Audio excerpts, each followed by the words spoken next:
My dream job, 我梦想的工作。When I grow up, I'm going to do what I wanna do. 当我长大的时候，我打算做我想做的事儿。I'm going to move somewhere interesting.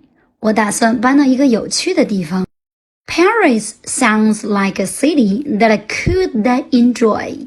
巴黎听起来像一个我可以喜欢的城市。There are lots of art exhibitions there. 那儿有许多艺术展览。I want to be an artist.